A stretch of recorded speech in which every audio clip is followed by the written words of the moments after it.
Hi everyone, I've got with me Paul Curtin, one of the owners and founders of Place, an amazing attraction business in Brisbane, and today he's going to share with us for 20 minutes some of the thought processes, attitudes, skills of the best agents in the country. Welcome. Good to see you, Tom. Thanks for having me. Now, we had a nice session this morning, and your team looked pumped, energised.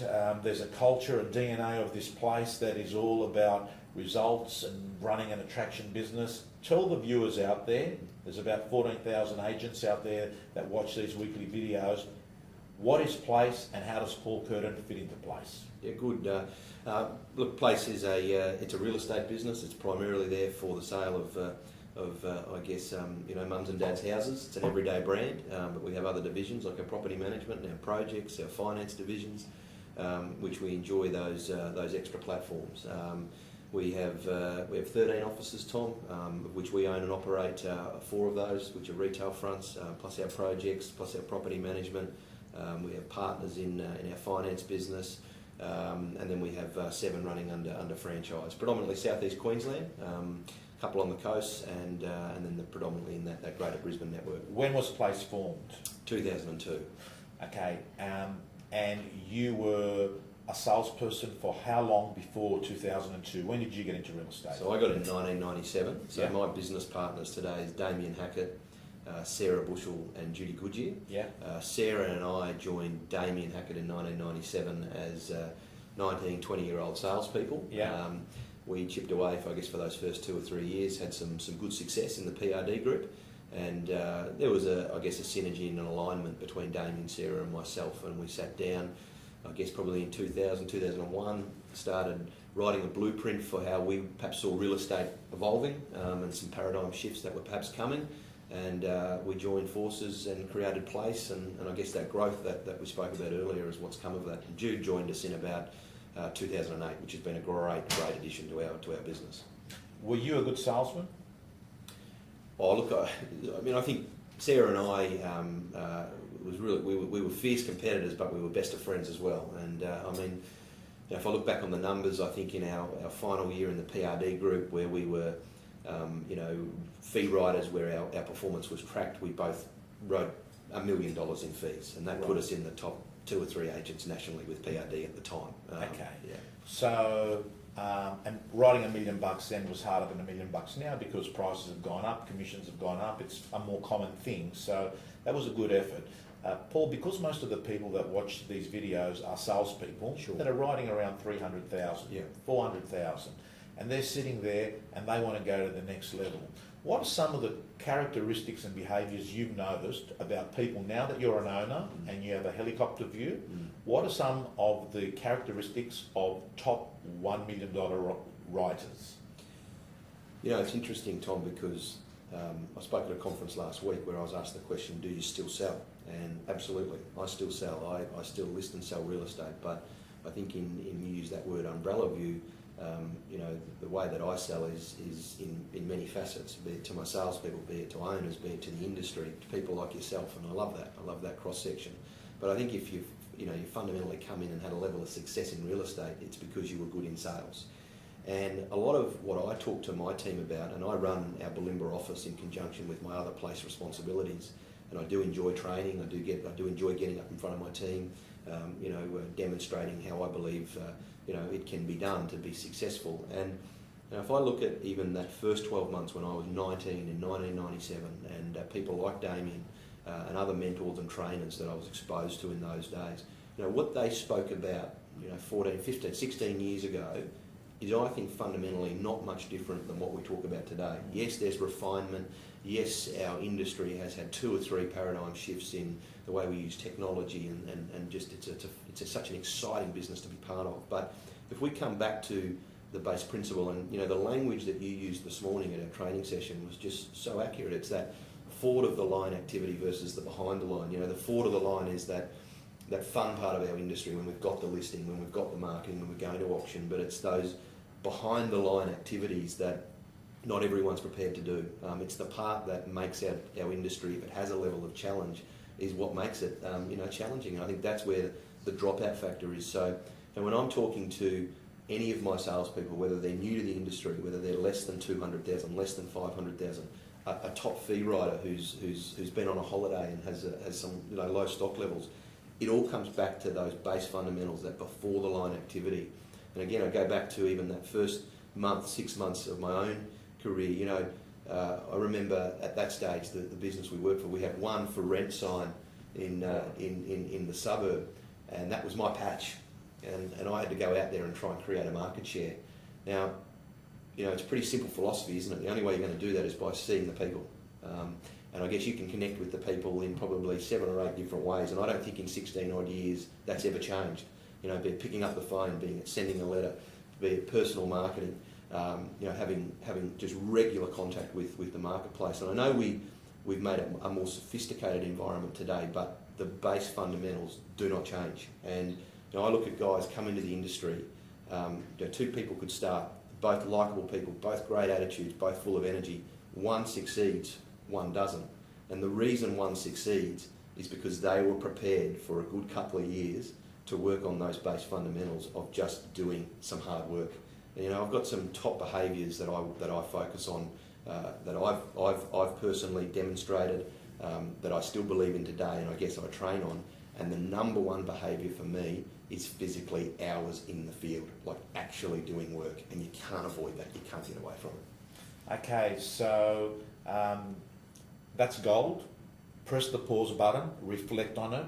You're listening to a guy that wrote $1 million. You're listening to a guy that runs an incredible business now in Brisbane, and he's basically said it hasn't changed. It all starts with a conversation. It all starts with an interaction, and the more of those that you're doing, the bigger the chance you're going to succeed faster, and you can't get away from that issue. You've got to do the work, don't you, Paul? You've got to do the work. I think if there's one thing that has changed, and it's a good change, it's that the old way of real estate, which was there's a desk, there's a phone, there's the yellow or the white pages, get on and start, mate. I think that has changed. Our organisation hasn't operated like that really since its inception.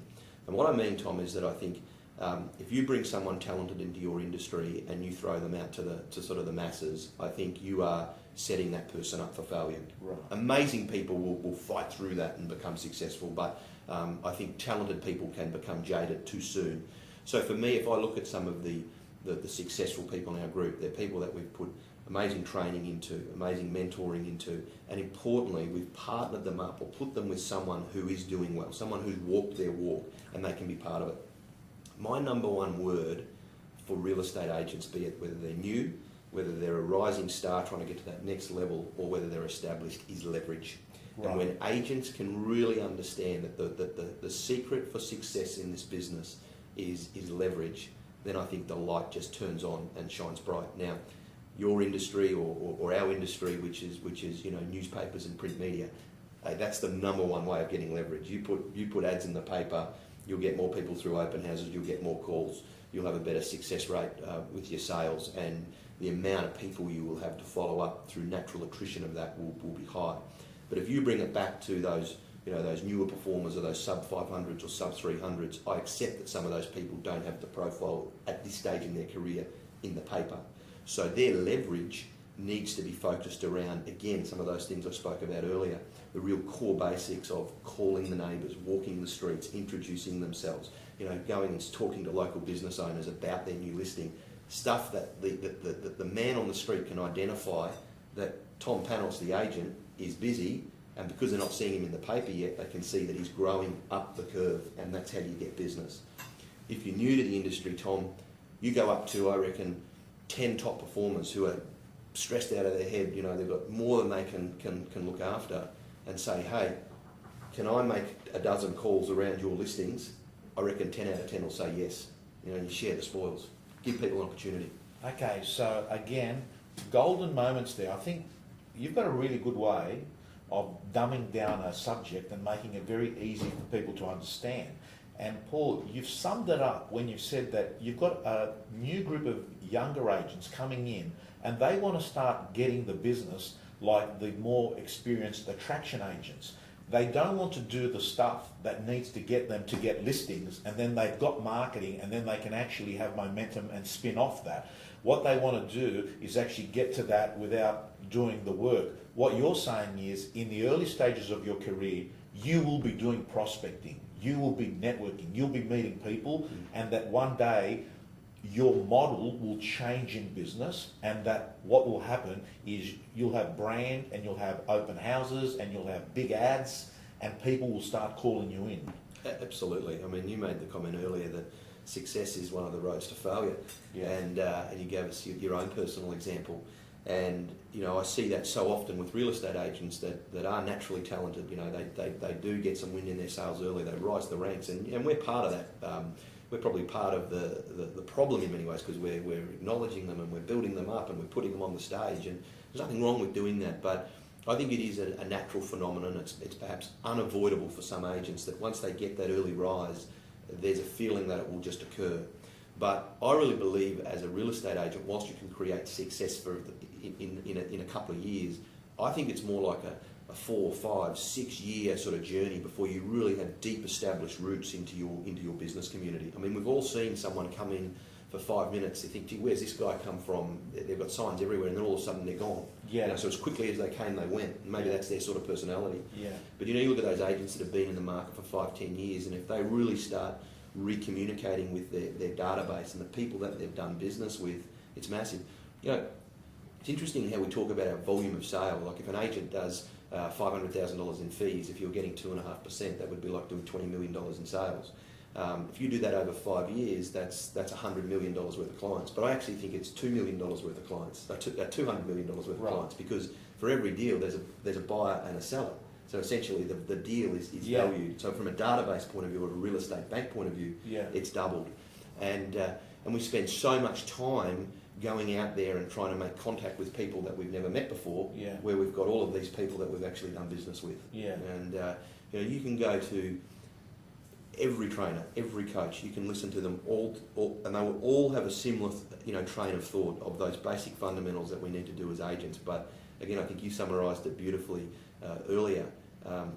It comes from within. You've got to have the belief. You've got to be the person that says, I want to make a difference in my life, whatever that motivation is, whether it's to pay the bills, whether it's to buy a house, whether it's to get a nice car, it doesn't matter what the motivation is, but if you want to get there, it's got to ultimately come from within.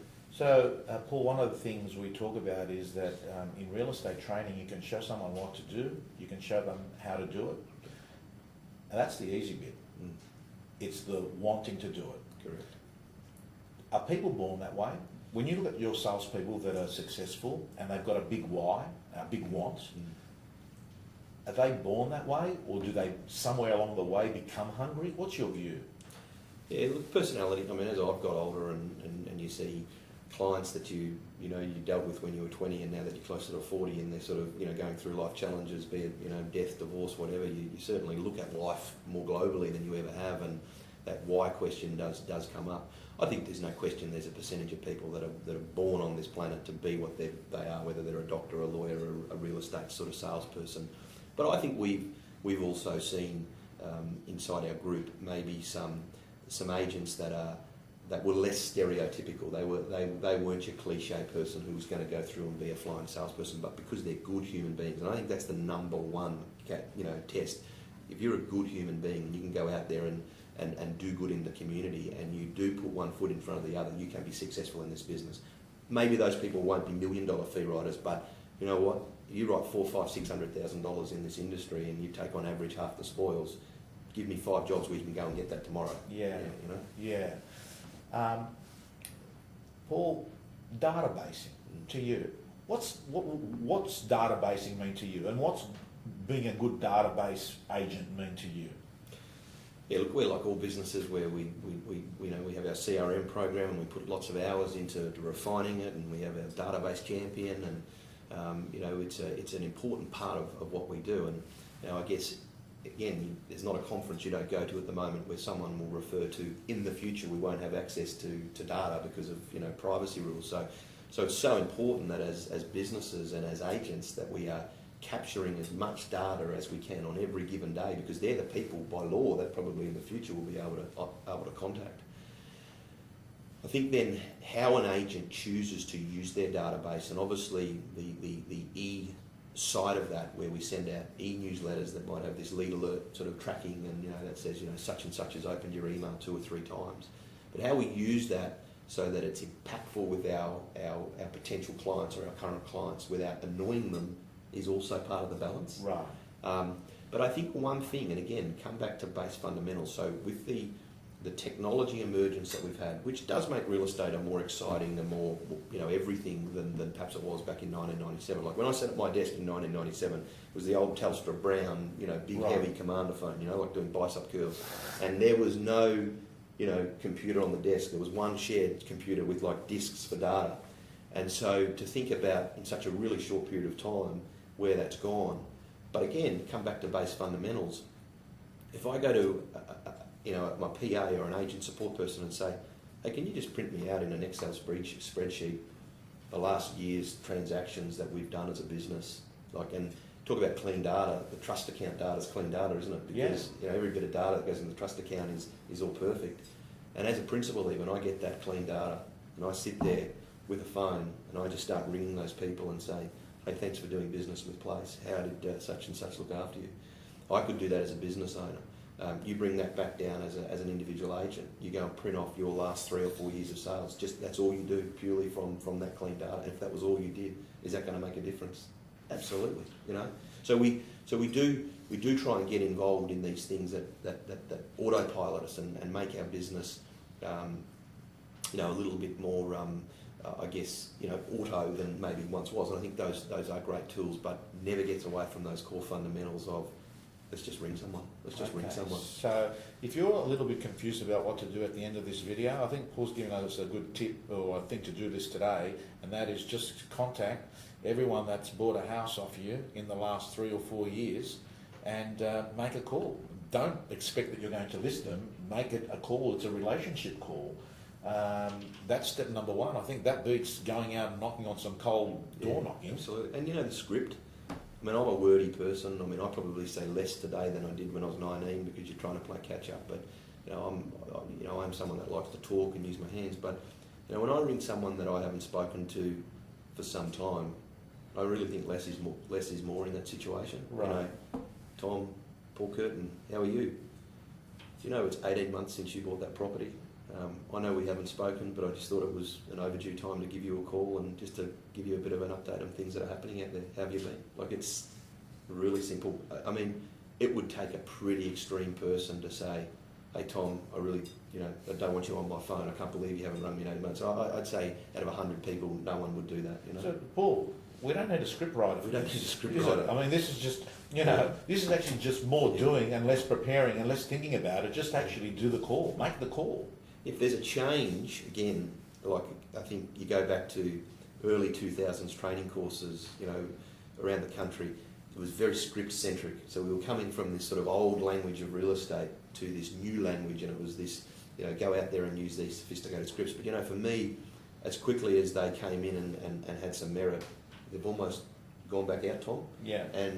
And perhaps whether it's a post-GFC thing or whether it's just the 2010 onwards, people like dealing with genuine people. Yeah. You know, be yourself, validate yourself, just talk normally.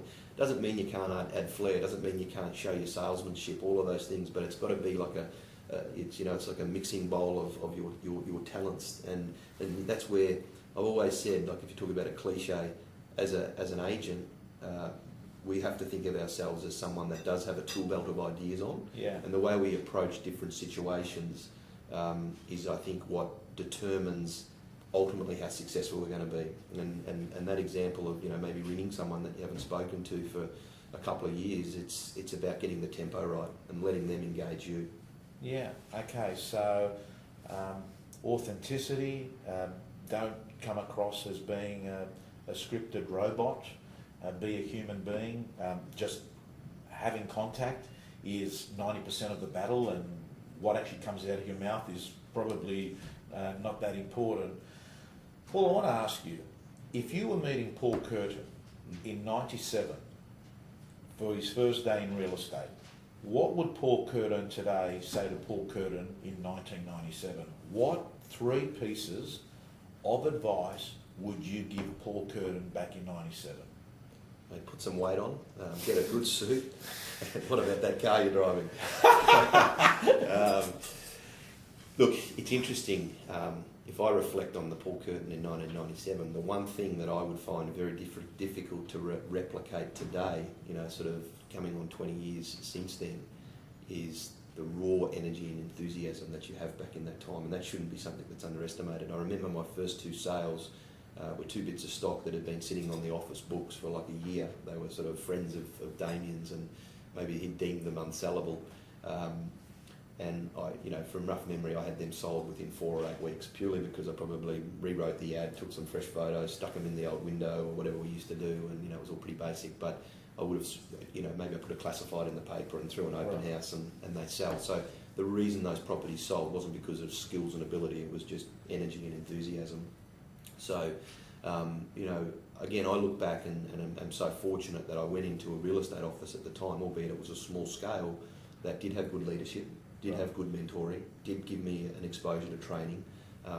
Damien, who was the leader at the time, he did do ads in the paper. So he probably ticked off those 4 or 5 things. If you wanted a leader to demonstrate today, albeit on a sort of different scale, he demonstrated. So you were in a good position. You fell into an environment that was a good environment. A good environment. And look, I'm the youngest of 5 boys. I've got 2 sisters as well, but being the youngest of 5 boys, and I had 4 brothers going off into commercial real estate jobs and suits, I had a point to prove, So in the early days, there was an element of trying to prove yourself. And I think once you have a level of success, your motivation changes. You're doing it for lots of different reasons, Are you still pumped? Are you still motivated? Well, that's a really good point, and I was going to answer that earlier because, you see, I have 2 children, I'm married, again, I made some comments about your clients or, being one of 7 children, you have your ups and downs in your family, and life throws up more challenges today than I can ever remember.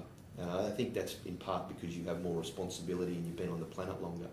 So there's days when you're at your desk where you're there in person, but really in mind you're somewhere else. But as a leader in real estate, and when I use that word leader, that doesn't mean just as a real estate owner or principal. That could be as a high salesperson who's performing salesperson who's responsible for a number of clients. It's the day that you don't feel like doing it, where you have to really put on your coat of armour and say, okay, I've got to act today. I've got to bang it on for the day, and then hopefully the next day, things get back to normal. So in that regard, you are challenged more than you've ever been challenged. But I get as much enjoyment out of real estate today that I did back in 1997, 1998, but it's different. I think because I've had a level of personal success and achieved some things, I can genuinely say that I'll always have an ego because I'm that sort of person, but my ego and the, say, acknowledgement for myself is very secondary now to seeing my people or our people receive that. So, nothing excites me more than when you see your team up there receiving awards or talking at a conference or being acknowledged in the industry, and particularly if you've been part of that success. And again, if they've come from a background of be it financial troubles or family troubles, and you've seen real estate and their relationship with real estate is perhaps our business has helped them get to where they're getting, that's sort of where you get the pump up. Is that, Paul, is that a challenge if you're a person that, and we've all got egos. Yeah.